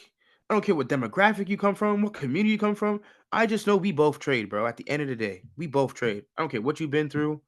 Let's get to this money. I don't care what religion, what race, what you believe in, who you attracted to. I don't care about none of that stuff because that's irrelevant to what we're talking about. We talking about trading. Trading. Anything else, it's a conversation outside of forensic Forex. You come into the chat, we talking about trading. And there you go. One shot, one kill. Let's move on. So that's GU. I think that's all three that I wanted to talk about tonight. Let me double check. Yeah, we did DXY, we did US dollar versus Swiss franc, and we did British pound versus US dollar. There you go. Excellent. Now, before I move on, I wanted to talk about this here, and we're going to look at a couple pairs here on inflation rate. I want you to see how crazy these dead zones are. Not that dead zone. This one here. You see this sell-off here? Look at how it's like we don't have to go into detail. There was no entry technique here. I checked myself, I think. But look at how it's framing itself again. Look at the liquidity pool. Look at it. Here and here. That small, like I'm telling you, there's something about this small window just before the kill zone that the market is just going crazy for. There goes the buy side again. There goes the sell side. I want you to see. This is the same thing we talk about with NFP. This is a major news event. Major. Inflation rate, that's high alert. That's high alert. Core inflation, high alert. All this, all high alert. Look at how it trades. Looks like it's going to go short at one point, and then one little run above buy side right here. Why this level here specifically? I have no idea. It's just an observation that I have been making for the last 2 to 3 years. Just a small observation. I was like, dang, every time price gets between this dead zone between London and New York, it is always doing something here. That's how I used to see it. I used to see it like this. I used to see this all the time. I used to see London, New York. And I knew ICT would tell us, don't trade here. Don't trade here. Don't trade here. Don't trade here. Don't trade here. And I was just like, of course, yeah, we're not going to trade here because it's not the kill zone. But could I use this to trade this kill zone? And I started studying that day in, day out, day in, day out. And it took literally no time to start to see. I was like, oh, snap, the market is rigged. The market is rigged. I was like, oh, crap, we can make money now. We don't have to be nervous about how to trade anymore. Then everything started becoming a lot simple. Look at this large candle. Oh, my Lord. Everybody would love to catch that short. But how do you catch it? You need framework. So let's move on. And this happened on other pairs too. Like, let's look at you, Swissy. Look at you, Swissy. Where is Wednesday? There it is. Wednesday. Look at it again. Look at how it's using that liquidity pool again. And it's consolidating too. All markets started a consolidation. That's what I remember learning from ICT. All markets started a consolidation. We're waiting for something to happen after that consolidation. It breaks one side of that consolidation and it returns back to the other side of the consolidation. And we don't have to just short ourselves just to this kill zone. When we look at it together, this is consolidation altogether. Look at this. It was consolidating for quite some time. For quite some time, it was already consolidating. That could be a little subjective, of course. Everybody may frame their consolidation or have their different definitions of what consolidation is. But I think most people, if I were to show this to, they would say this is consolidation. We were consolidating for hours on end, even the London session here. Big news event before the London session like this. Ooh, I would leave London alone. That's a little tip for you guys. If you got a news event like this, core inflation going into New York session at 8:30, do not trade London. And I'm sorry if that's the only time you have to trade, but leave London alone. Trade that major news event. Trade it. Trade it and frame it. See if you can catch this. If you see price dropping down before the news event, there you go. You may catch the can into the upside. Now, in this example, they forced everybody again to buy in a premium. Look at how that entry idea, that uh price action, PA right here, the price action here was occurring above Sunday's opening price. So forced to buy in a premium. It didn't drop below Sunday's opening price to give you a discount opportunity. It stayed above. There you go. But there goes the discount opportunity here. I'm looking for opportunities like this, one shot, one kill. Maybe that's the one shot, one kill. And it was. That Tuesday New York model was the one shot, one kill. We went long, and that's what we could have potentially held. We could hold it all the way to Thursday. That's what ICT would tell people. He would tell you, if you catch a trade on Tuesday and you're going long, maybe hold it to Thursday. Hold it all the way to Thursday and see what happens. Just play around with it. Do it in a demo account. See what happens. Then you start to realize, oh wow, I am catching a lot of the range expansion for the weekly candle. You are. You absolutely are. Let's move on to our next topic. Our next topic is going to be range cycles, or natural range cycles that occur in the market. And this is something that I have to give credit to by Larry Williams when I read his book Long Term Secrets to Short Term Trading. If you want access to that book, we have it in the Telegram channel PDF free of charge. You don't have to pay me anything for it. I personally brought the book hardcover. I got it off of Amazon. Here in the States, it cost me I think like $35 at the time. Could be a little more expensive because of inflation and stuff like that. But I got the hardcover book and I read that and I highlight and I put sticky notes all through it. I'm like, this thing is a gold mine too. So do yourself a favor, read that book. Read the book, get it hardcover if you want. If you don't want the hardcover, you don't want to pay for it, I got the PDF. Everybody's got access to that. That book has been circulating on the web for free everywhere. Not to say it's the right thing to do, but it's out there for free. Hey, I can't control that. That's up to Larry Williams and his team to prevent people from getting it for free. But hey, sorry, Larry Williams, man. It is what it is. Large range cycle is something I learned from Larry Williams that is very influential to price. So I know recently in time, let me just pull up the IPTA look back data range chart. Let me pull up DXY. I'm going to share my chart in a second. This is a great example.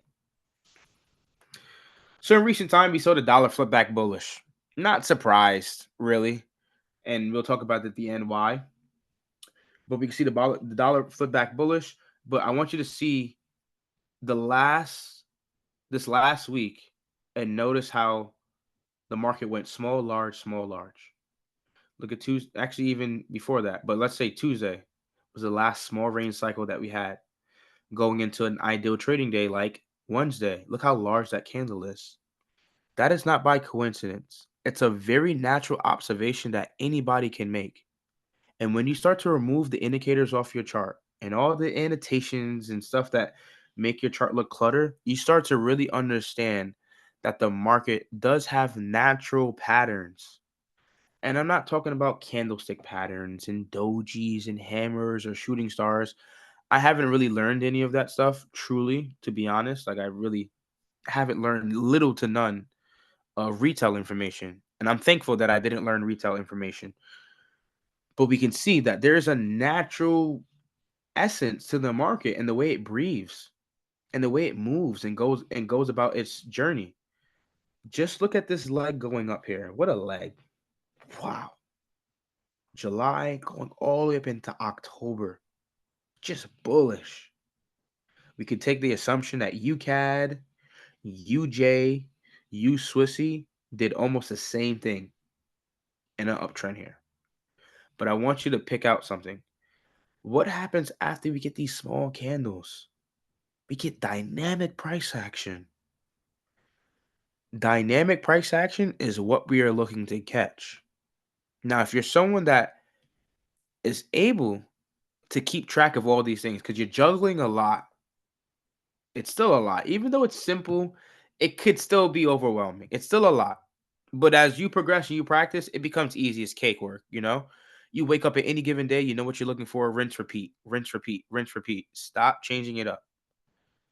Small candle, wait for a large candle cycle to kick in.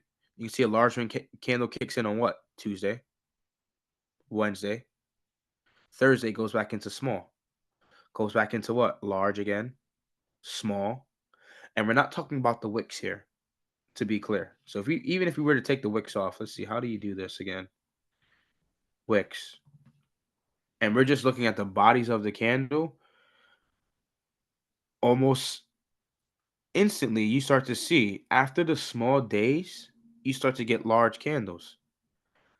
Even if we were to go on the weekly chart, man, just look at any small weekly candle and see what happens after that small weekly candle. It may not be the next candle that precedes it, but it might be the following one or even the next one after that that you see the large candle kick in. Look at the small one. Now, of course, I'm cherry picking. I'm picking very specific examples here. But look at this small candle here. Look what happens in the next couple weeks. We get another one that's larger, and then we get one that's very large that we haven't seen in a while. We haven't seen that in a while. Same thing here in recent time too. We had a down small week. You should be already looking into next week and telling yourself, "Oh wow!" Especially if you got the trend. If you already know where the market's going to draw, and you see a small weekly candle, even if it was a small up candle, it's still the same thing. But we happen to have the confluence of a weekly down candle, counter trend candle, and an uptrend. There you go. Look at this bulletproof. Look at this cannon. I don't know why I said bulletproof. Look at this cannon to the upside after that small week. You're going to get those large weeks after small weeks. Then you start to see, okay, I can pick what weeks I actually want to be a part of. You can start to say, hey, you know what? I'm actually not going to trade this week. That sounds crazy to most people. Most people that hear that, it's like, dang, you're going to give up 5 days out of the week and not trade? Yes, because I want a certain environment. I want the market to be in consolidation. And once it's in consolidation on a higher time frame, I know I'm ready to start catching large moves. And a lot of those large moves that we were showing on that weekly range review was where we're able to catch the quality one shot, one kill. Telling you, one day, they'll delete a lot of this stuff. They'll shadow ban it because it's too informational. It's too on point, and it gets people closer to the truth. I'm not saying I know the truth, but I do know I am walking literally in the same footsteps that the market makers are walking in or creating. And you got those footsteps on the beach, and I'm jumping in each footstep, left, right, left, right, left, right. Sometimes I miss and I misstep, and their footprint is somewhere else, and I'm like, dang, let me get back on track, and I start following their footprints again. That's what you need to do. You can see the same idea fractal on the monthly chart. Now this is where things start to become very powerful because now you start to see how to filter out certain months you want to trade. If I already got a very large monthly range last month, what would make me want to trade that pair again the next month? Nothing. I'd rather look for a small monthly candle of a pair and then trade the next month. That's why we ended up with AU. That's why we ended up with NJ. That's how we were able to get those dynamic movements at the first week. Remember, a lot of the pairs this week, sorry, the first week of the month was very dynamic and it was an NFP week, but it was coming off of the context that last month was already small. It didn't make no new gains, whether it was up or down. This new month, for sure, it said, yo, we're going to make new gains. We're going to move the market. Sometimes you do have back to back small months, and it sucks. What are you going to do? What are you going to do? You can't do nothing about it, but you tried your best at least to filter out that. You can see here in this example here, we had an April and we had a May. April and May were both tiny. That sucks, of course, in 2019. That sucks. Same thing here. August and September were tiny months. Oh well. Seasonally, it's expected to see something like that. But back to back small months. But notice this leg up here. Look at this. Small down, up, up. Small down, large up. Small down. It's not a very large one, but it's larger than last month. So still large range. Small, literally flat. February. 2022, it opened and closed literally at its open. It made no gains at all whatsoever. The next month, March said, "Yo, see you later. I'm leaving." And April kept continuing that trend too. Down month, small down month. It's down relative to the last month. It's small and it's down. What happens next month? Large. Are you getting the picture here? Right? Can anybody in the chat just let me know you're understanding what I'm showing you here? And you can see how it can filter out certain selections for you. Anybody in chat, just let me know. Yes, Deontay, I understand you. I understand what you're trying to tell me. If it doesn't make sense, we'll continue talking about it. Definitely. Thank you, fam. Makes sense. You will get a lot of, and this is something I do on the side because I think it's comical. It's a sad thing. It's very sad, of course. A little dark humor. But I have a Reddit account and I'm in like a Reddit Forex channel or like page thing or whatever I subscribe to. And they have this weekly thing where people will post, like I don't know why people do it, but people will post and the caption is always, "What did I do wrong?" Question mark, exclamation mark, exclamation mark. And you look at the chart and it don't even make no sense. Like it's indicators, it's support and demand and all this other nonsense that retail traders do. And I would read the chart and read the caption that some of these traders would say, like, "I thought it was going to do this. I thought it was going to do this." Everybody thought the market was going to do something. Everybody thinks it's going to do that. But don't be optimistic that it's going to provide that. I think the last sentence in Larry Williams' book was always use a stop loss. Where's the book? Let me see. Let me see. Let me see. Where's this book at? I don't even got it. Oh, it's in my book bag. Is it in my book bag? No, it's downstairs by the bar. The last sentence in his book, he said, always use a stop loss, period. Done. End of the book. I was like, dang, what a way to end the book. But he's right. Because everybody thinks that their trade that they're going to get into is the one that's going to make them rich overnight. Yes, you're going to hear people in the trading space. They go on, they are part of this prop firm and this affiliate and this, and third. Do not believe everything that you see. The grass is not always greener. It's not. Just because they're putting them in front of these prop firm in the interviews and they're putting them and highlight, oh, this trader made 10 grand this month, or this person had a $30,000 withdrawal, doesn't mean they're getting those withdrawals consistently. Everybody likes to talk about when they win. Nobody talks about it when they lose. That's just the nature of life in general. Nobody likes to talk about losing or all the hard work they had to put into being successful. Nobody likes to talk about it. Everybody likes to talk about all the fancy yachts and cars and all the women that they're getting now and all the change and jewelry. That's what everybody likes to talk about. They don't nobody gets to see the hard work everybody puts in. All that goes unrecognized all the time. I don't know why.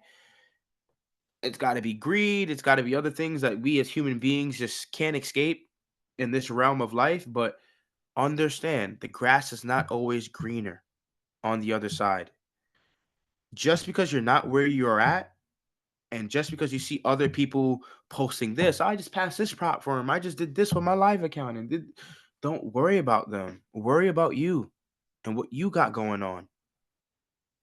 Maybe, yeah, you might take one or two notes off from them, and they might be able to give you advice, but generally, all the advice is the same. What I'm telling you is nothing new. Nothing new. Which is why I was pretty reluctant to even do the YouTube channel. You know what I mean? Like I at said point, I didn't want to do the YouTube channel.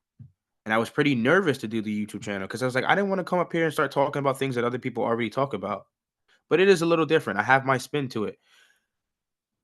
Also, be aware of those that constantly want you to trade. They take no breaks. They always want you to trade. Yo, bro, what trade you in? I had a couple of friends like that back in college when I was in college. Yo, what are you trading tonight? What are you doing tonight? And it kind of forced me to trade sometimes because I saw them trading. I'm not even worried about the next man, bro. I'm not. I go about my life worrying about me and mine's only. Sounds selfish, but it keeps me consistent. It keeps me focused. It keeps me disciplined. I don't want to be worrying about the next man's profits, bro, because he doesn't pay my bills. He doesn't keep the roof over my head. He doesn't keep the light bill on. He doesn't pay my mom's mortgage. He doesn't pay my dad's court. They don't do those things for me. So why am I worried about the next man? I got to worry about me every time, every single time. This is large range, small range. It's a very simple idea. Not going to spend too long on it. We're going to move on to the next one because the next idea kind of blends everything together.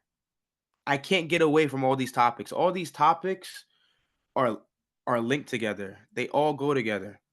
It's hard to not talk about one thing and it bleeds over to the next topic because it's all together. Next topic is interest rate differentials. So we're going to pull up this website that I use. Where is it at? Central banks.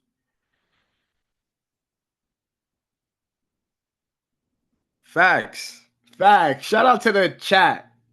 Facts, man. They don't talk about Forex Fridays. They're not here. They in the club chasing chicks. I'm telling you, they're not here right now. They are not here right now.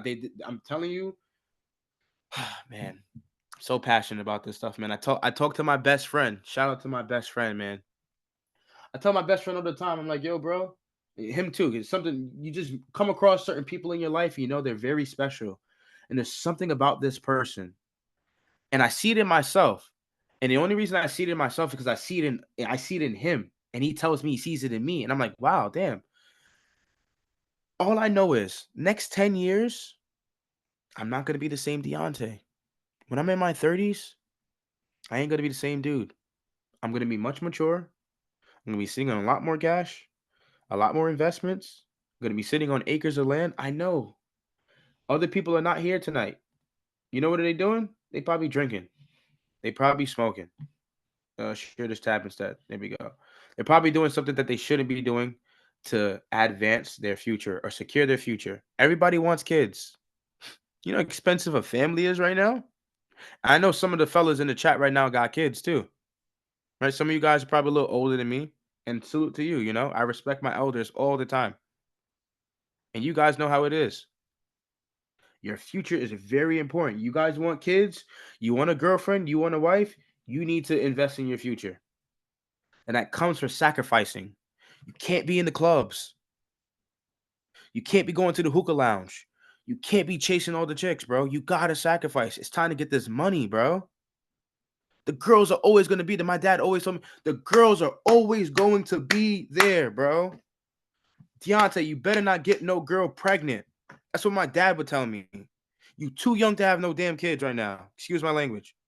You too young to have no kids. You still 18. You still 19. You just turned 20. You still a young man. You not. Yeah, you might be a grown man now. You're 25.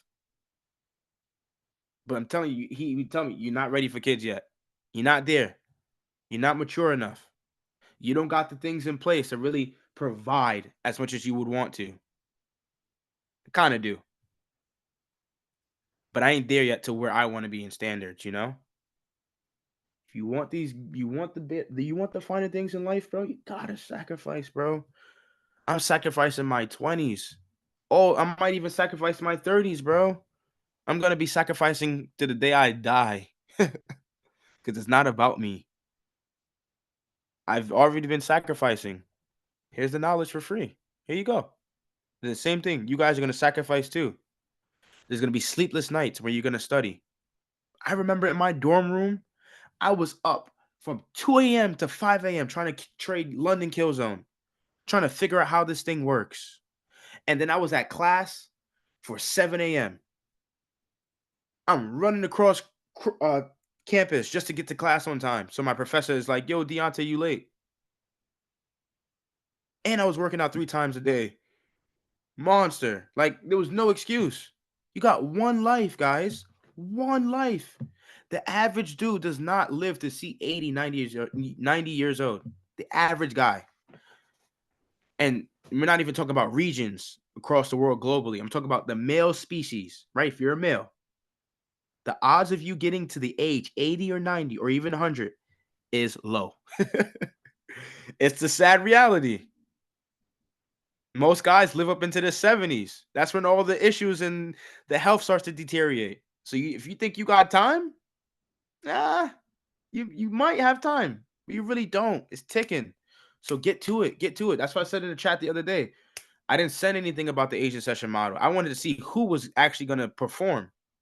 I sent the results after, and I said at the end, stop wasting time. Kept it simple. I didn't say too much that night because there's nothing to talk about. It's time to make money. Interest rate differentials is the primary driver to fiat currency. The paper notes that everybody walks around in their wallets and stores up in their banks. The primary driver to its value is the interest rates that are based on what the central banks adhere to, whether they raise it or lower it. When they raise rates, it's supposedly, right, in a perfect world, it's supposed to make the currency more valuable, more competition. Come invest with my currency. We have the higher interest rate. Invest with me. Vice versa. When a central bank lowers its interest rate, now it's not primarily just to increase or decrease value of their fiat currency. Because right now, in the state that we're in, like I said, oh man, this world is so messed up, dog. It's crazy when you start to think about it. Supposedly, by the central bank's means and monetary policy, inflation can be controlled by interest rates. Now, to what degree is that true? I don't know. They could be lying to us for all I know, right? I'm not a chairman of a central bank, but these guys supposedly know more than me, and that's how they got their position to be head chairman of whatever central bank. But when they raise and decrease rates, I just know it directly impacts fiat currency. When they raise it, that currency gains value. A lot more people start looking at the currency. When they cut the rate, a lot less people start looking at the currency and they start looking elsewhere. They start getting distracted because it's not as shiny anymore. Other things are shining a lot brighter. But right now, the DXY has been shining bright, and it always has. There's always doom and gloom for the US dollar to fail. I know. Even before I was born, I know there was an article in the old newspaper saying, "Is this the end of the dollar?" And that was way before I was even born. The dollar's still here, and I'm 25 now. And I don't even know when that newspaper came out. If I could find that newspaper in the articles where they were saying, "Oh, the dollar's gonna fail in the next 2 years," and it's still here, here it is. Dollar's not gonna fail anytime soon. It's a tough thing to do. And do your research on how America really set themselves up to be the financial kings of this world. It's really some filthy stuff. Do your due diligence, dig up some information. You see how rigged America really set themselves up to be the king. And even right now in 2024, they are still the king. Yes, you have China. Yes, you have Russia. Yes, you have other nations that are on the uprise, of course, but they don't have the financial backing like the dollar, man. They just don't. 5.5 is their rate. When we compare it to something that's weak like the Bank of Japan, recently they just raised it here. It was negative. They recently raised it in March 19, 2024. They raised it to 0.1. It's still lower than what the Feds are, way lower. So there's a huge interest rate differential. So we know that it should be reflected in the price action. And we're mainly talking about the major developed nations and in those nations that at one point in time had reserve currency status, world reserve currency status. The Japanese yen used to have world reserve currency status. It kind of tumbled down, way down. We're not looking at something like Brazilian dollars. No. We're not looking at something like Hungary dollars. I don't even know the right political term to the fiat currency, right? Or Indian dollars. I don't know if that's rupees. Israel. We're not looking at those nations. Mexico, right? Pesos. They got an interest rate of $11. $11. 11%. Is their currency better than the US dollar because they have an 11% interest rate? No, it's not. There's more to it. I'm giving you the broad package to it. Let's take a look at UJ. Long term UJ. I'm always going to show you this stuff because I think it's very important. And I think that swing trading is where the real wealth in trading is really made. Of course, there's going to be commissions. Of course, there's going to be fees and swaps and this, section, the third, but you'll make it back, especially if you're swing trading. Don't even worry about it. Let's get this on here. Check the chat. See a couple things. Everybody uses dollars to buy. Exactly. Everybody. It shows you. It shows in itself that if you live in Japan right now and you ask anybody that from Japan, you ask a citizen in Japan if they trust their currency right now, a lot of them are going to tell you no. And if you ask them what currency that they are looking to use or try to get into, guarantee almost every person that you ask in the streets of Japan are going to tell you something along the lines like US dollar. It is what it is. I didn't make the rules. Look at 2013, 2012. Look at that. Look at where UJ is now. Here to here. Look at that long-term play on the monthly chart. Look at it on the yearly at least. Now, I know there's a chart that shows more data, but just based on Oanda and what we have here, look at this. We had a couple years that were down, but look at this. 1, 2, 3, 4. 4 years. It took only 4 years. Almost 2 years. It took 2 years pretty much. 2 years. These 2 years here to recover the losses here. It took 2 years, and this is when we started printing a lot of money. This is where the Fed started increasing interest rates and making their currency a lot more valuable than the Japanese yen. The same could be seen on CAD-J. Let's look at Canadian dollars rate right now, or the BOE. Not the BOE. What is this? I don't even know. BOC, Bank of Canada. Yeah, it's BOC. Oops. Did not mean to do that. Oh, I'm not even sharing my chart. Apologize.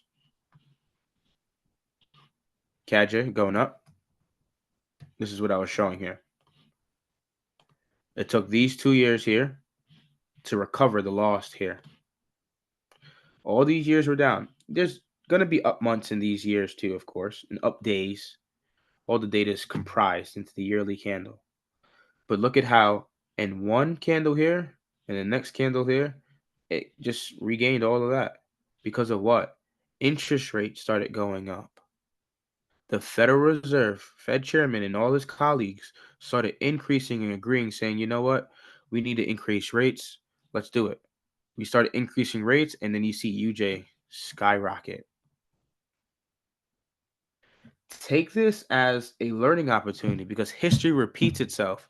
This is not something that that hasn't happened before. It has happened before. We've gone from a neutral, right, a very flat monetary policy in a lot of nations around the world to a positive monetary policy where everybody starts increasing the interest rates, and you start to see what happens when they increase the interest rates. What happens to the markets around that time? A lot of things are going to start increasing in value, and the leaders are really going to outperform. The leaders are going to outperform. The stock market is going to fly. These are cycles that you see. It's a debt cycle that you're seeing pretty much. And I'm not very versed on all this stuff, but I'm telling you, do your due diligence. You will start to see how these markets are all rigged. Crypto is rigged. Cryptocurrency is rigged too, and that's another topic we could talk about too. I've been saying that for the last 5 years. Cryptocurrency is not something decentralized. How could something be decentralized if the government owns it? How? The premise of decentralization is that the government doesn't have their hands on it. Now everybody's calling for regulations on crypto. How? I thought the whole goal was to keep the government outside of it. No. But what did you see? BlackRock, Chase, Goldman Sachs, all these big banks start buying crypto. Who do you think owns most of the world's crypto? You think the people or the banks and the government? The government. They have more money than anybody could imagine because they print it. They print it. So everything is rigged. Do not believe the government as much as you. I'm not sitting here saying I'm opposed to government. I don't want YouTube to flag this and say, oh, I'm conspiracy theory, blah, blah, blah, blah. Do your due diligence, man. CAD trading higher, right? Bank of Canada. Where's the Bank of Canada here? Look at his rate, 5%. It's higher than the Bank of Japan. So what should be shown and reflected in the price action for CAD? Bullishness. Let's go on the monthly chart. What's going on? There's a bullish trend. Nobody can tell me CAD is bearish. Try and argue all you want, but it's not. From a fundamental practice, it's not. It's not bearish. It's just not. Look at NJ. It's just been trending. Buy and hold. Buy and hold. Next yen cross. Who else we got on the chart here? Who else is next? We got GJ up here. EJ. Buy and hold. GJ. Buy and hold. You're going to have those raids. It's not perfect. You're going to have price coming down and raiding a sell side liquidity pool. And this one, I don't know when I marked this off. Might have been last Forex Fridays. We run a sell side liquidity pool, and immediately after running it, we run back up to buy side. The trend is still bullish. But when we look at it from the interest rate differential perspective, we already know what we should expect from the markets. We should expect the yen crosses to keep trading higher. And I said this to a couple of friends, and I even said it to the chat. I said that UJ is more than likely going to reach untouched areas or uncharted areas that it hasn't been before. So I know there's a chart that shows more data. I just can't find it right now. There's a chart that shows a lot more data than back to '02, but UJ slowly going to make its way back up to outpace the Japanese yen. The BOJ has done a disservice to the citizens of Japan. And a lot of other central banks around the world have done a disservice to a lot of their citizens around the world. It's very unfortunate. We put these people in, we vote these people in, or we have no say to vote some of these people in. But for some reason, these people are making the most biggest decisions that impact everybody's lives, generations' lives, your future family's lives, etc., etc. So you got to pay attention. AJ still going up, and we can pull out even the funkiest things like Swiss J. Look, oh my gosh, Swiss J's been on a rampant run. 2022 just been bullish. 2019 just been bullish. The last swing low we had was 2019. Look at this run. I'm still showing the rates. Oh no, I'm sorry, that was an old message. Swing low. And after this swing formation, what happens? Price continues going higher. And if you had to go long, you could go long here. Now, this is a higher time frame idea. It's a fractal thing. But if you think that this is a swing low that's going to set in, you could buy right here at this candle's high. If not, you want more confidence, you wait for this you buy at this candle's high. And then some, and so on. I just want to bring it back to UJ because it's the primary pair that I trade when it comes to Asian session too, as well.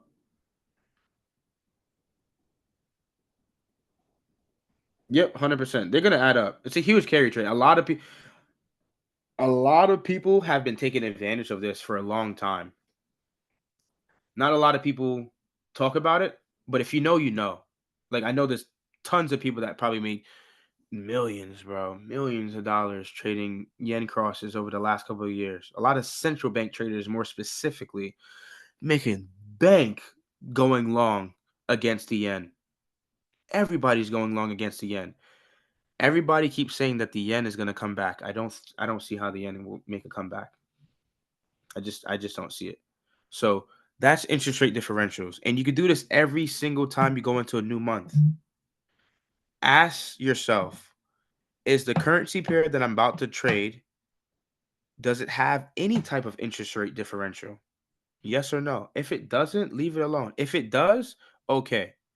Is there another one that has a better or a greater interest rate differential? If so, then go with that one and filter out certain things.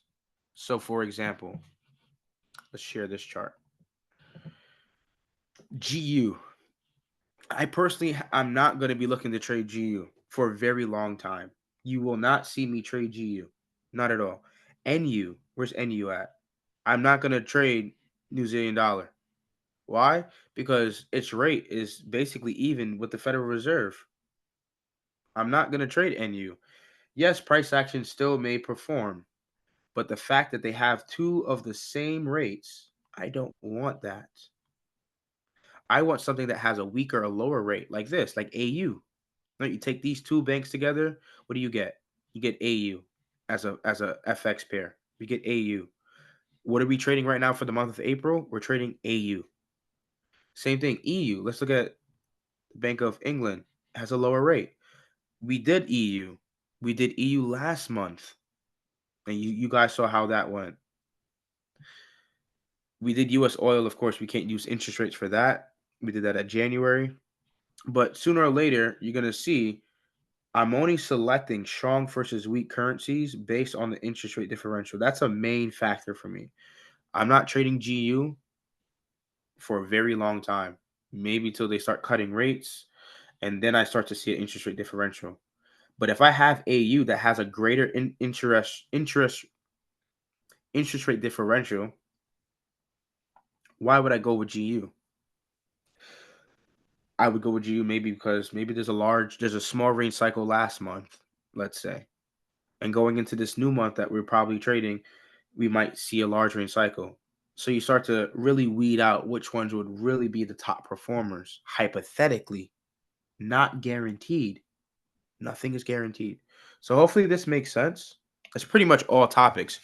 If you have any question, you want me to go over a certain chart, or you want me to tell you my perspective on some type of chart, whatever it is, whatever asset class, I'll share it.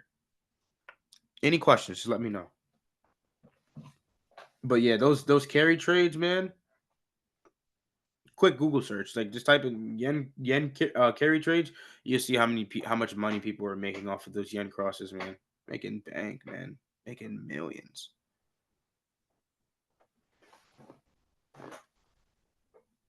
Remember, always do your due diligence, though. Don't take what I say for granted, because I could misstep and say something wrong, and I'm only human. Do your due diligence. I know people are quick. People are, what do you call those people? Keyboard warriors. They're so quick to say, "Ah, you said this. You said this." Of course, I'm human. People make mistakes. Like you haven't misstepped and said something wrong and had to retrack your steps and say, "Hey, I actually said the wrong thing." Are you gonna make a video on OTE? No, I'm not. I'm not gonna make a video on the auto trade entry and auto trade entry. No, I'm not gonna make a video on that. Thanks again, yo. It's been a pleasure, fam. Shout out to the chat. Someone said thanks again, fam, for your time from the dirty South, fam. Respect. Yo, shout out to Texas. Big Texas in the spot. Shout out to Texas. Shout out to everybody where you are globally too. Like if you in Africa, if you're in Europe, if you in Japan, if you in China, wherever you are in the world. I know most of my demographic does stem from either the United States or Africa and a little bit of Europe and India because I could check the demographics on Telegram and YouTube. But anywhere in the world you're at, man, shout out to your country, man. Hope you guys are doing good, man. God bless, bro. God bless, man. God bless. God bless. God bless.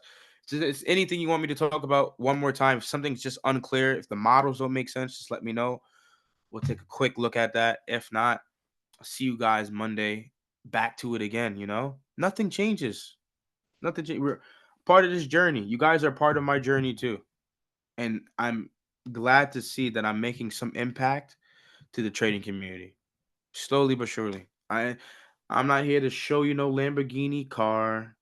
I'm not here to show you no bust down Philippe Paddock. I'm not here to show you none of that stuff. I'm here to show you how to trade, right?